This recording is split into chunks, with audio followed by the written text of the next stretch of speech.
Hello, this is Lorena, and I am with Synergy Behavior Solutions. I am in my kitchen with Yoshi and Summer, and I'm going to talk about something that I have talked about before, but it's been almost a year. I believe that the last time I talked about this was like my very first live or something. So a whole lot has changed, but I want to revisit the concept. I live in a different house now. I have a different setup. I'm also working on different things with my dogs. So today, let's see, a few things. First of all, completely unrelated, I did get a new button up, and it has all of these succulent and cacti on it, and I really love it, and I've been waiting for it for weeks. I'm super sleepy today, but my new button-up made me feel a lot better, so hopefully I can get some energy up for this live. So, the topic of this live is ditching the food bowl. If you're here, say hello, make sure that you know, if you can hear me and see me and stuff. Also, if you are watching this and you are working from home, you should drop like a WFH in the comments, because I think that working from home, one of the coolest things about it is that it makes it easier for us to work on stuff that our dog is struggling with, or things that we would like to improve and or continue to reinforce with our dogs. So, what's this? Oh, that's write a comment, never mind. Okay. So, ditching the food bowl. So what I mean by that is that each day, your pet, and I think this is true for, it's becoming more and more true for animals in general. It's definitely true for dogs, but even my parrot in the back, he could stand with a little bit more bowl ditching in his life, for sure. But most animals have a particular amount of food that they need to eat in any given day, right? And so, with our dog's daily food ration, and I'm going to talk about dogs in particular because that is primarily what happens in my house in terms of training, but dogs have a particular set amount of food that they eat in a day, and food is really valuable to dogs. It's something that they need to live. It's also something that they can access in a variety of ways using natural behaviors. So what I mean by that is things like foraging and sniffing and hunting and digging and hi Marielle, Josie and Bilbo, and I think that this is probably one of the simplest ways that you can dramatically change your pet's behavior and your relationship with your pet with really not a lot of effort. So before I jump into the ways that I ditch the bowl in my house and try to give you some ideas on how you can start this process if you haven't, I want to first address some of the most common reasons that people balk at this idea and why, and the most common questions that I get. So I usually tell, I would say like 8 or 9 out of 10 of my clients and students that I work with, I tell them to ditch the food bowl. And usually my criteria for that is around what sort of struggles the dog is working on behaviorally, as well as what does the dog's daily life look like. So if I, in particular, hear about or, kind of like get the lowdown on a dog's daily life, and I'm hearing lots of behaviors that indicate that the animal is overstimulated, over their stress threshold, they have a full stress bucket, if that's an analogy you're familiar with. Maybe they're doing a lot of reactivity and alert barking in the house. Maybe they're doing a lot of attention-seeking behaviors. Maybe you are needing to prepare for the arrival of like a baby or a new dog, and you need to change the way that your animal lives in your home. Those are all really good reasons to ditch the food bowl. I think everyone should, but to be honest, there are some situations where it's maybe not as important for your dog to like work or play for all of their food. So that said, I suggest it for everyone, and also I know that there are exceptions. So having said that, I want to say that one of the most common answers that I get is that people are like, oh, my dog's not food motivated. So people ask that a lot, especially I think folks who maybe are just being introduced to positive reinforcement training and think that if their dog isn't eating treats, then positive reinforcement training isn't for them.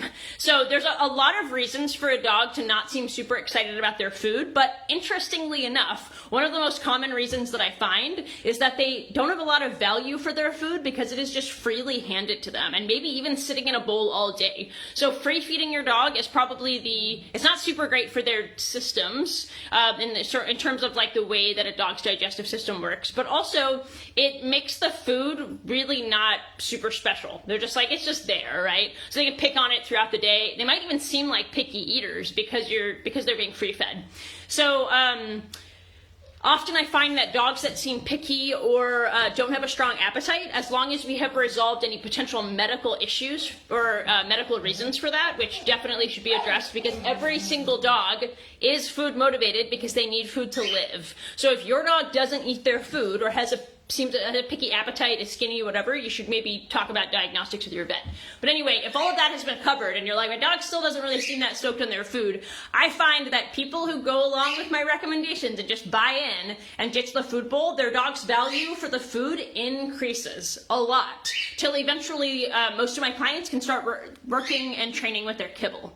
So having said that, another reason that people find this idea to be pretty like radical or maybe aversive to them is because they're worried that it's cruel to the dog. So a lot of people will say like, oh, that seems kind of mean to make her work for her food. And I actually don't really like to use the word work. If you're familiar with the way that we train at Synergy, we train through games. So dogs really like to play. They're amazing at play, and being able to play for their food is really stimulating and enriching for them. And in fact, most dogs will choose to play and work for their food rather than have it freely given. And this is actually true for most of the animals that they've done studies on regarding this particular concept. If you want to learn more, you can Google the word contra freeloading.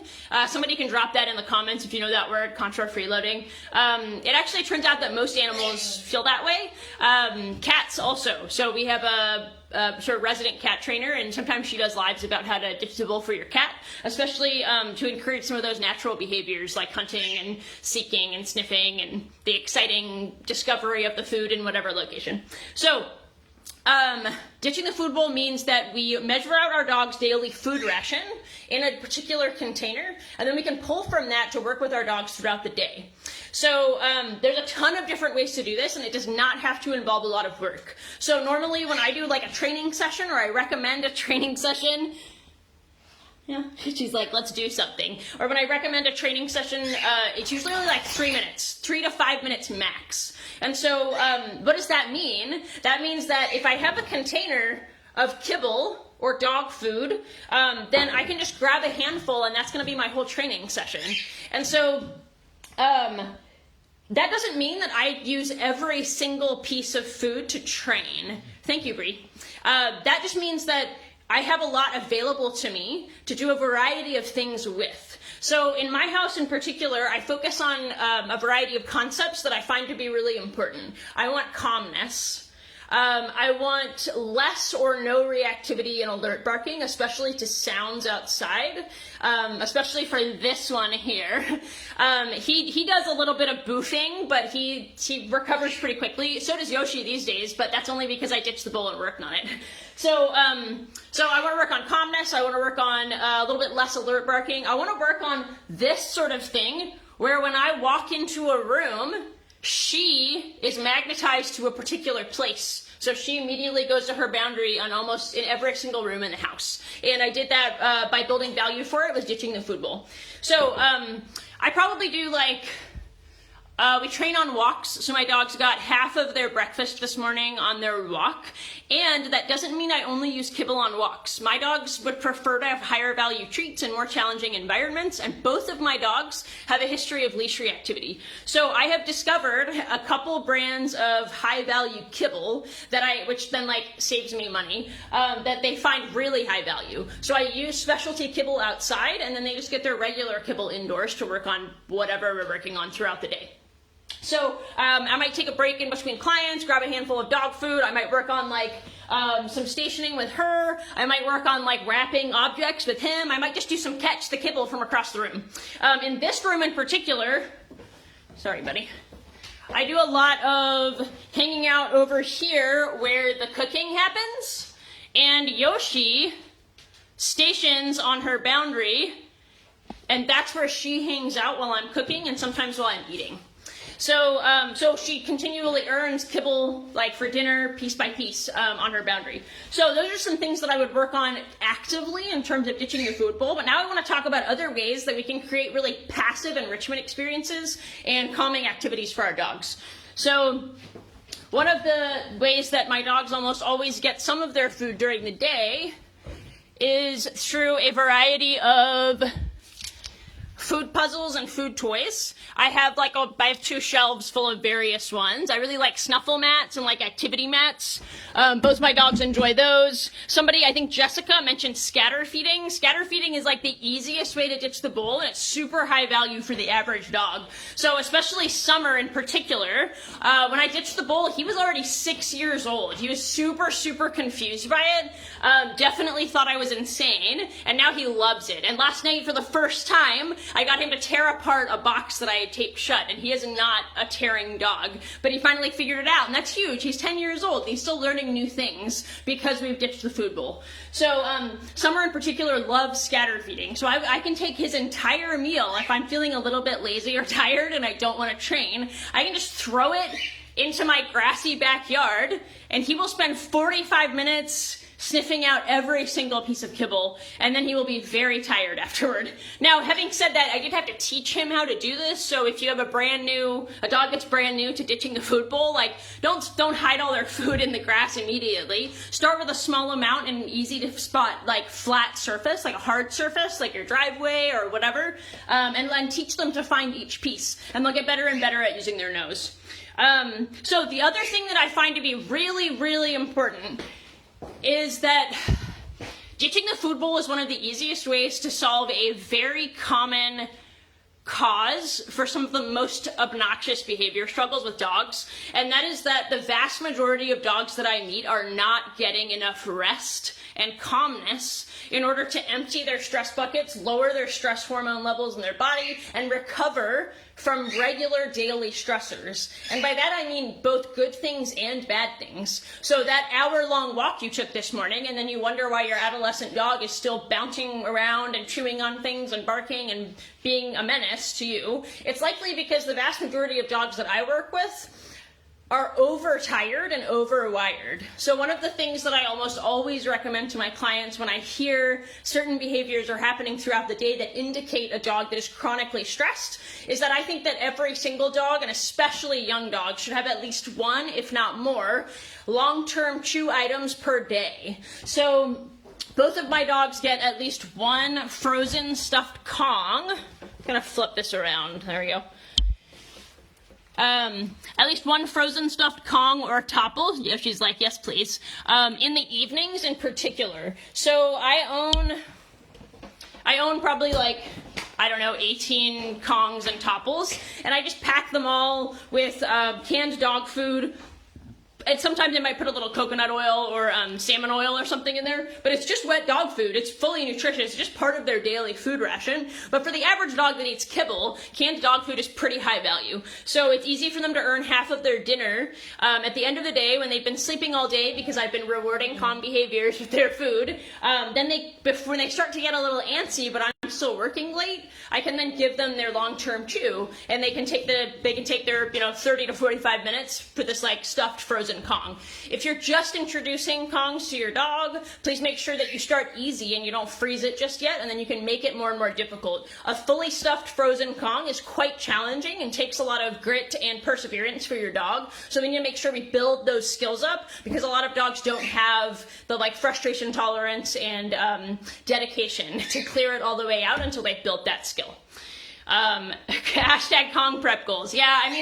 Yeah, there are some days where I'll spend a week and forgotten to pack them, and I keep putting it off, and then I really regret it because I know that Yoshi needs that in the evenings. I ask her for 10 straight hours of calmness and chill, and then she's like, it's 7 o'clock at night, can we do something? So I think it's fair that she gets antsy and she deserves something to do. So let me check time right now. Okay, I only have like 1 minute. Okay, so I feel like I was thinking before this about what was the third. There's usually like one other most common reason that people don't want to ditch the bowl, and I think sometimes people think that it's a lot of work. But what's interesting is that ditching the food bowl means that you are able to notice when your dog is making good choices that you like. And even the naughtiest dog that I've met is still doing good things worth rewarding like 80% of the time. And you can capture those behaviors and pay your dog for them and reinforce those behaviors so they happen more often. So then what happens is that you become a better observer. Your relationship with your dog is strengthened because one of the most important things to them, food, comes directly from you and builds value in your relationship. Your dog is more mentally tired and generally more relaxed. They're more focused on you. Their recall is going to be better. All of these awesome benefits that you might not even be deliberately working on. And the last thing that I think is really important is that once we start ditching the bowl, and it's okay if it's just for one meal or something, like you can just start the process and figure out what that looks like for you and your lifestyle and your family. It doesn't have to be a big, overwhelming project. I did this over time, and there are still some days where half of summer's breakfast comes in a slow feeder bowl, and that's fine. It's not a big deal. But the thing is that it makes us proactive. So we actually, in the long run, end up spending less energy on constantly reacting and being frustrated with our animal's behavior. So if I have, and I do have, this is like fancy kibble, and then these are pill treats, but then I also have these like chicken jerky from Costco, and there's always something different in this container, so I usually will try various treats. These are recall treats. Notice that they are right next to the door to the yard. My dogs get rewarded every single time they recall. And so at this point, both of my dogs will recall from any situation in the yard because of the level of consistency and the history of reinforcement for that behavior. And even better, and this is, you guys want to go on? So now they're both being very good. So if I were just walking and hanging out right now, I would go and reward them both for settling next to each other and being calm while I'm talking, especially because Yoshi now knows when I'm doing a live or when I'm teaching, and she wants to be involved. So her being able to just settle on her boundary right now is awesome. So, you guys want to go outside?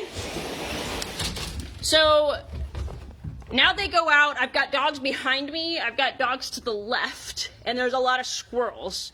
But even if Yoshi is in the throes of her Tasmanian devil freakouts, the level of consistency that I've achieved for recall is absolutely worth it to me to have a container of high-value treats ready to go. So that kind of history of reinforcement can make a massive difference, and it's easy to do. It's a lifestyle change, yes.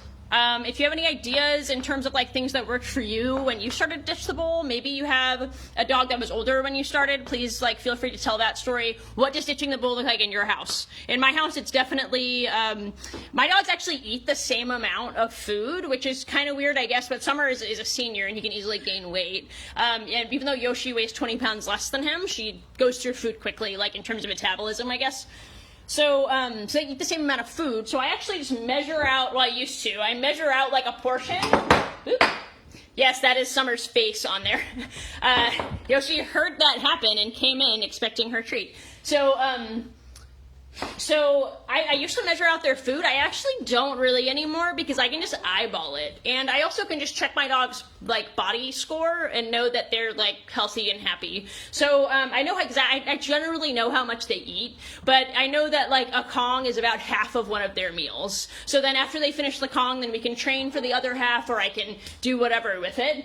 In the mornings, they definitely get half of it in a variety of treats on their walks, or if we're going to train in the yard or something like that. And then the other half will often go in the container on my desk so that I can reinforce behaviors throughout the day that I like, and especially interrupt alert barking. So Yoshi saw something.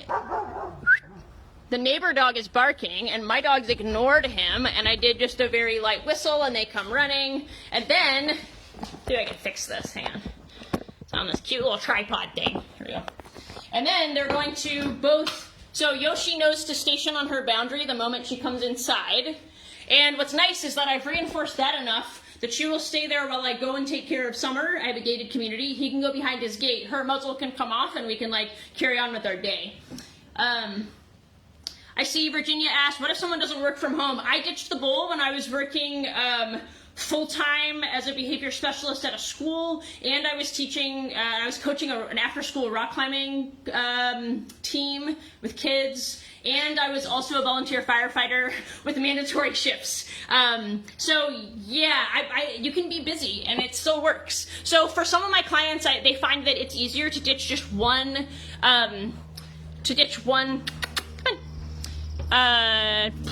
meal a day to start out. But the thing is that you don't have to train for all of it. So if in the morning you're like, oh, I just need to get going, and we, train a little bit on a walk if you do a morning walk. If not, that's fine. Give your dog their breakfast in a puzzle feeder. That's totally ditching the bowl. It's fine. And then in the evening, maybe you have more time. That's when your dog can have half of their meal for training games and working on stuff that you've been working on, and the other half they can have in a Kong or whatever to settle and decompress after training.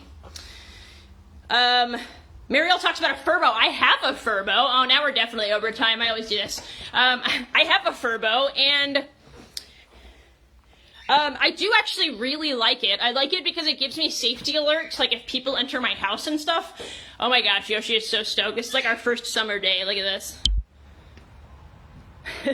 All summer, it's like our first spring day. All summer, this is Yoshi's, that's her position 90% of the time. She'll pick the hottest, sunniest spot and flop over and die for a few hours, which I feel because I'm like that too. So the Furbo I really like. You can shoot treats out of it. You're able to record a sound if you want. So of course I recorded myself saying my marker word. I use it especially for Summer to interrupt any staccato barking kind of cognitive decline stuff he does. And it also is a nice way for me to reward the dog downstairs while I'm training a dog upstairs. It's got a bunch of different features. They are pretty cool. Kathleen says scatter feeding is awesome when you're running late. Yeah, it's super easy. I love to save all my boxes and packing paper and stuff and just make a novelty box and sprinkle food in there. That's what I did last night for both dogs' dinner. I kind of gave them both separate challenges depending on what they're good at. Let's see what else we got here before I leave. Scatter feeding worked great for Jessica to work with her anxious cat who was concerned about the hallway if anyone else was near it. That's super cool. I love that. Yeah, scatter feeding is such a great passive conditioning behavior for the dog. And it can be a really cool way to just slowly get your dog relaxed and comfortable and to practice calmness in an area that's stressful or near something that is stressful to them. Bree posted the contra freeloading concept definition. Thank you. Yeah, so humans are creatures of habit. We are really predictable. Even now with how weird life is, ditching the bowl can make your dog's life so much more interesting. And our dogs, they spend so much time just waiting around for us. Just a little bit of effort, you can so dramatically improve your dog's life this way. Both of my dogs, Yoshi is not a foodie dog, but she will work for kibble anywhere, anyhow, if she knows that it's a game that she gets to be engaged in. Christina, we adopted our 11-week-old puppy a week ago. We ditched the bowl from the beginning, and after 2 days, she learned how to sit on command. I love learning all your tips. Awesome. Yeah, if you can ditch the bowl from the beginning, different kind of dog, for sure. And I didn't discover these concepts until Yoshi was about a year, 9 months old or so, but it absolutely transformed everything about the way that we trained. It's the reason that Yoshi is alive now, for sure. Hi, Allie. What if someone doesn't work from home? Answered that. That's a great question. It doesn't have to take a lot of effort, for sure. And, it can look different on any day. It's totally fine. Don't, overwhelm yourself or stress yourself out about it. There are some weeks where I'm, doing awesome, doing a bunch of games and training. Other weeks I'm wow, I'm being really lazy and my dogs are just getting the same food puzzles over and over. It's fine. Just have fun with it and be creative. And when you have the energy, do it. And if not, it's totally cool. Your dog is happy with you just chucking kibble down the hallway. Summer just wins handfuls of his dinner every night that I just throw over the gate and he finds them in the living room. He loves that game. It's super easy. I can just grab a handful and throw it. That's literally how we ditch the bowl in the evenings. I can get him moving around that way too. He's an old man. Scatter feeding, yes. Much better sound, thank you. I use a Kong food dispenser at lunch. I'll start to also use at breakfast or scatter. Yeah, totally. I can put all of my dog's meal in a paper towel holder, close it up, and give it that way. I usually give half a meal and the rest on walks. Yeah, same. Jimmy enjoys his food much more since ditching the bowl. Yeah, Diana, I have that same experience with most of my clients. Great. All right, I'm going to bounce now, but feel free to continue to drop some of your favorite methods for ditching the bowl into the comments. And also, if you could share this video, I think it's an important thing that people with any kind of pet should consider doing. I even make food puzzles for my snake and like hide her dead rabbits and various things that she has to hunt for. And it really is like takes very little work on our part, and it dramatically enriches our animals' lives. I think that we owe it to them to do that for them. So if you know anybody who's struggling with some behaviors with their dog maybe, or just got a puppy, please share this with them, because it's such a great way to start improving their relationship and really easily changing their dog's behavior. Have a great day, and I will see you all soon.